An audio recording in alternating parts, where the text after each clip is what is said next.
Welcome to the Home and Family Culture Podcast, where I will be discussing how attitudes, habits, traditions, roles, and expectations in our homes influence the hearts, minds, spirits, and bodies of our children and the nation. I'm your host, Jody Chafee, and in this episode, I'll be introducing my podcast and what I hope to share with you as I embark on this adventure.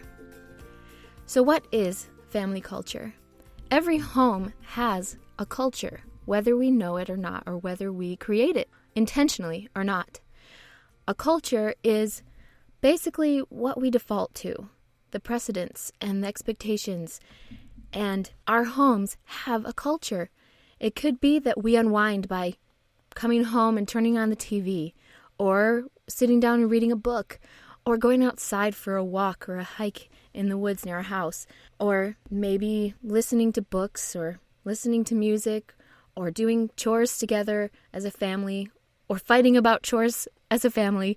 All of these things are part of our home and family culture. And so these are things that I want to explore and help conscientious parents to think more about how we can be intentional about the culture that we would like to establish in our homes. I think that as parents, we do want our kids to be successful. We want them to be literate. We want them to be independent and mature and be able to contribute to society. And I think that parents who are intentional about their home and the culture and of their family, they are doing something different. And they have a goal, and they have vision, and they have routines and methods of how they are raising their families. I think that so many parents are afraid when they're raising their kids. They don't know what to do. They have questions. And you often hear, well, there's no handbook for raising our kids. But what if we created that handbook as families, our own families, that we could create a handbook of rules and expectations and lay that out before our families and our children to help them to learn who they are and how to be resilient in the world. That's, to me, what family culture is. And so much more. Family culture is the expectations, traditions, language, feelings in the home, habits we create, our relationships, and our roles as parent and child, teacher and learner.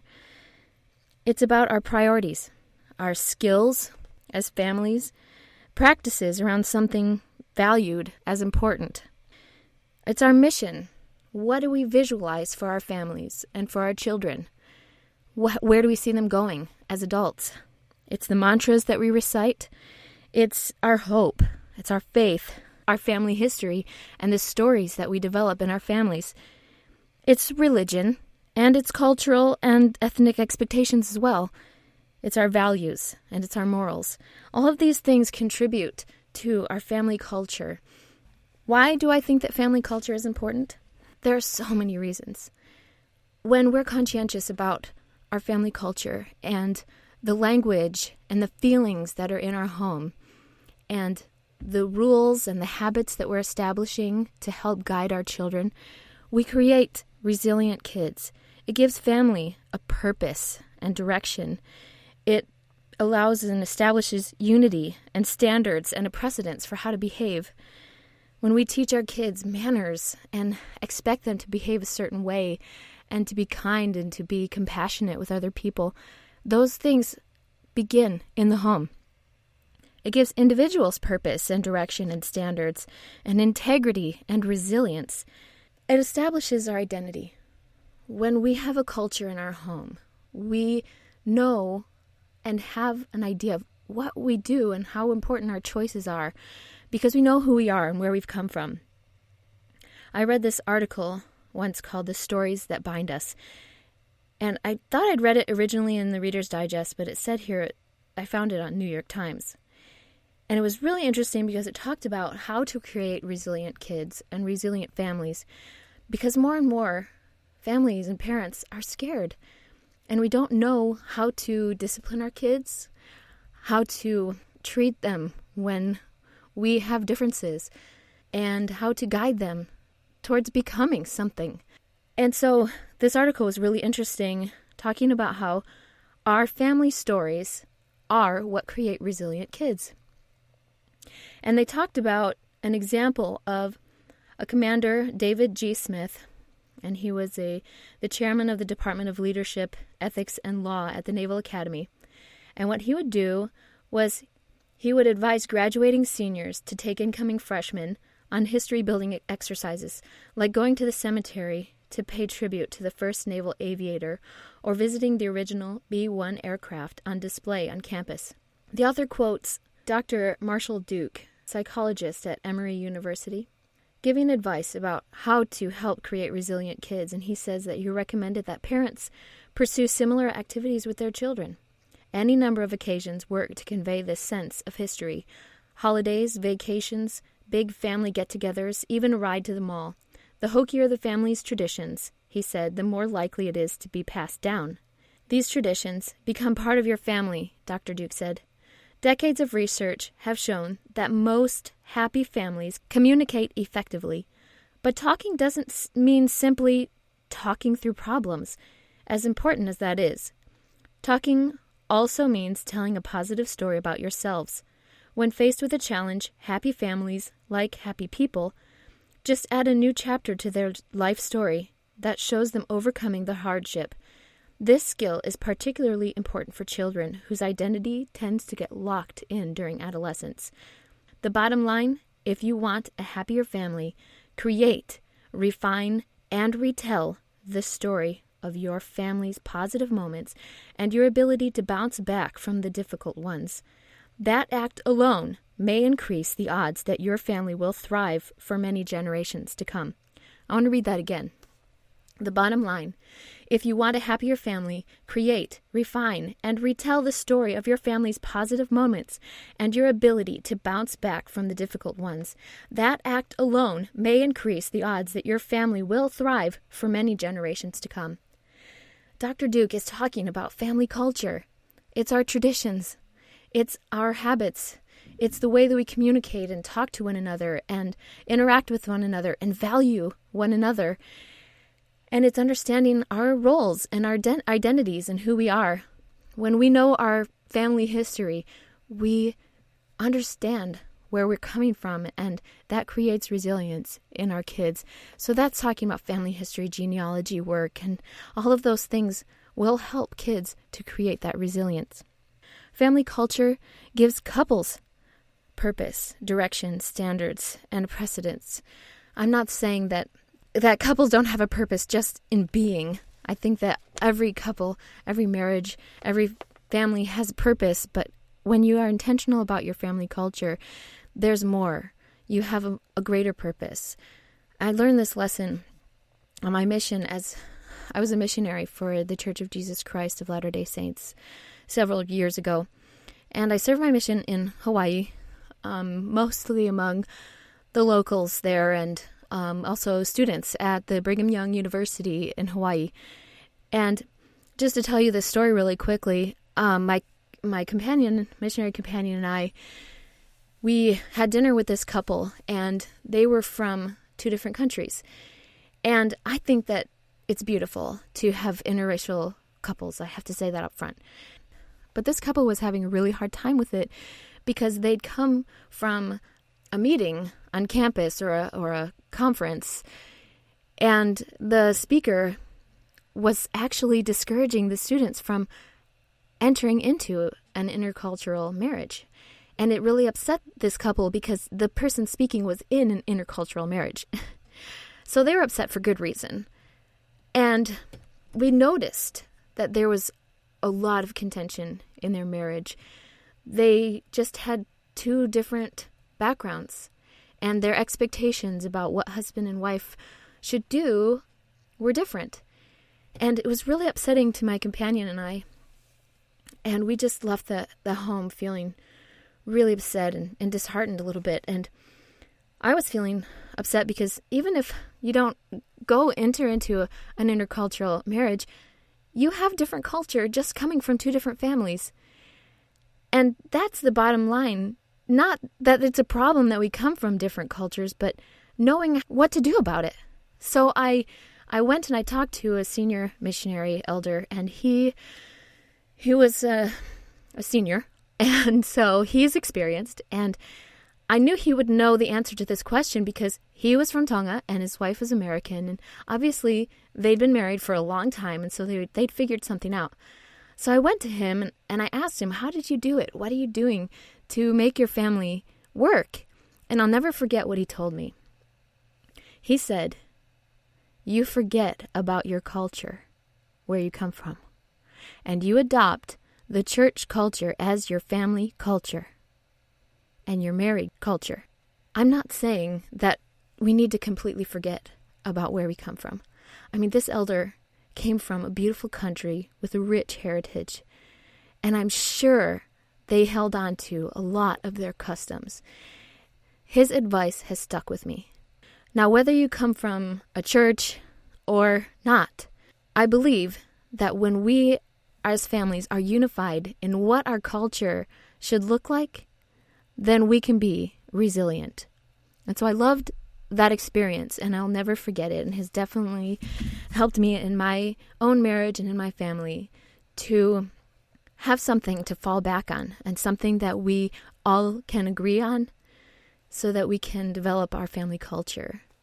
Other reasons why I think that family culture is important is that it shapes the hearts, minds, spirits, and bodies of our children. When we take our children for walks, when we read to them, when we talk to them with encouragement to help them to have a growth mindset, when we teach them about mindfulness and empathy and self-awareness, all of these things shape those different aspects of their being. And they need it. Kids need it. One of the reasons I wanted to do this podcast is because I was inspired by seeing kids who were in the Olympics, young kids. And also I'd seen other kids who were going to college at a young age, or writing books at a young age, or starting businesses at a young age. And I just think there's something going on in their family culture that's helping to shape them to feel like they can believe in themselves enough to do these amazing accomplishments. And so I want to talk to those parents. I want to talk to those kids. I want to talk to those coaches. I want to talk to the educators who are helping these kids to accomplish amazing things, because it's all a part of their culture. It's all a part of how we create habits, how we create traditions, how we encourage, and the language that we use. And whether kids feel like they're capable is part of how we interact with them, and the traditions and the customs and the culture that we create around those kids. So that's one of the things I've been really interested in. And one of the reasons why I want to get lots of interesting guests on the show to be able to talk to them about what they're doing to create a culture that helps their kids to succeed. In our culture today, our kids can be just about anything. We can create anything, and it can provide a livelihood. And so I want to know how these parents are encouraging their kids to pursue their dreams and the things that they love, knowing that they can be successful. So I also want to tell you about some of the things that I'm doing to shape my family culture. I have 4 little kids, and I homeschool, so I'm with my children a lot, and these kids see me a lot, and I can't really get away with anything. I have to be always very conscientious about the culture that we're creating in our home. I'm nowhere near perfect, but I'm really trying. And so some of the things that we do is trying to create good habits, encouraging good hygiene and being a good example, or getting a good night's sleep, establishing good manners, being kind, loving, being a good example. All of those things play into our family culture. I want my kids to be literate, so we read to them a lot. We listen to books. Anytime we're in the car, I try to turn on a book or an educational music program. We listen to talks and radio programs to help them to get that listening experience. We create family routines. So we have family meetings. We try to do them each Sunday. And we have family home evening. It's family night once a week, where we get together and have a gospel discussion. We have family movie night. We go to the gym. I take them to the Y, and they go into the child watch area, or we all go swimming. But they see My husband and I exercising and taking good care of our bodies. We put good food in front of them. I try to put fruits and vegetables on their plates first and then give them the rest of the food. And we go on field trips and we go to the library a lot. We learn about good language and how to talk to one another when we are conflicted or have conflicts. And I interviewed the creator of Teaching Self-Government, Nicolene Peck, whom I am airing at the same time as this episode. And she created wonderful resources about how to talk to kids. We limit our media consumption. My kids are little. They're 7, 6, 3, and 1. And so we try to limit how much TV they watch and computer games and things like that. Unwind by listening to music or reading books. We do family work together. They're little, and so I mean, a lot of times I do just say, hey, go get this job done. But if it's something that we can all do, I try to say, let's go do this. We do yard work together, and we try to help one another when we're struggling. A few weeks ago, my husband was trying to take a yard waste bag out to the curb, and it had been sitting so long that the bottom just fell out. And my kids were in the house, and they were playing and oblivious to this happening. And I debated just letting them play. But I decided that this was an opportunity to help shape our family culture. And so I went in and I said, hey guys, come on, Dad needs our help. And we all came out and we all helped to rake. And even my 1-year-old loves to pick up leaves and put them in the bags. And that was all part of helping to shape our family culture, and that we help each other, we serve each other, and we work together. If there's a job that they can do together, to do it together. And that creates that family unity and the stories that our kids remember. Another thing that I do to help with my family culture is I study them. I study my kids. I want to know how they tick and what is going to help them to develop. So I learn, what are the different things that these kids need, whether they're a boy or a girl, how old they are, what phase of learning they're in, what their love language is, what their energy type is, what their intelligence is. There's a Howard Gardner and the 8 intelligences, whether they're left or right-brained, what their personality type is, Myers-Briggs. I wonder, if they're introvert, extrovert, etc. I study a little bit about the Erikson's stages of psychological development and whether my kids are learning to trust versus mistrust or autonomy versus shame and doubt, etc. Those kinds of phases in their development. I study about their temperament and their attachments. I try to understand how to help my kids have a secure attachment. I try to help them develop a growth mindset as opposed to a fixed mindset. All of these things have helped me to understand my kids, and I study so many books. There's an awesome book called Hold On to Your Kids, and I've really enjoyed reading that to help understand how to create a good, solid attachment to my kids so that they don't become so peer-oriented that they get lost. Because in order to create a really solid family culture, I believe that kids need to look to their parents for direction and guidance. And so we need to be present for them. We need to help them to feel secure that we're available to them.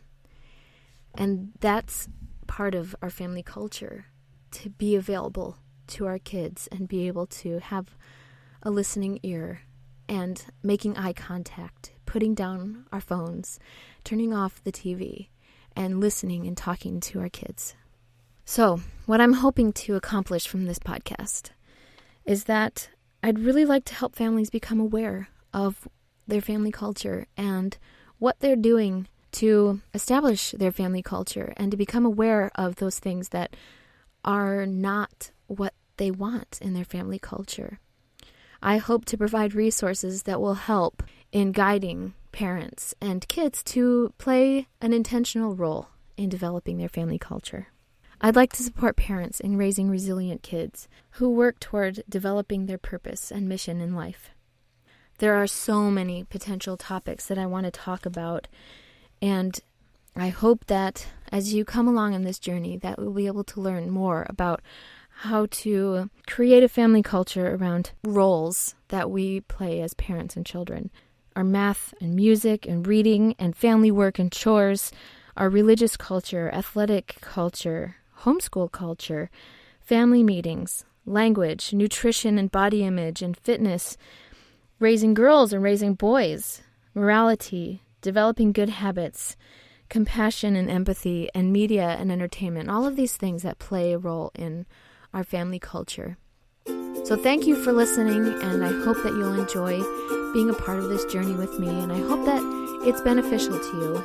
And if you find this useful, I hope that you will share and comment, and I hope that you'll click subscribe and also leave a review on this podcast. I would love to hear from you and what topics that you'd be interested in learning more about as far as family culture is concerned. So please click on subscribe and leave a review, and please share with your friends.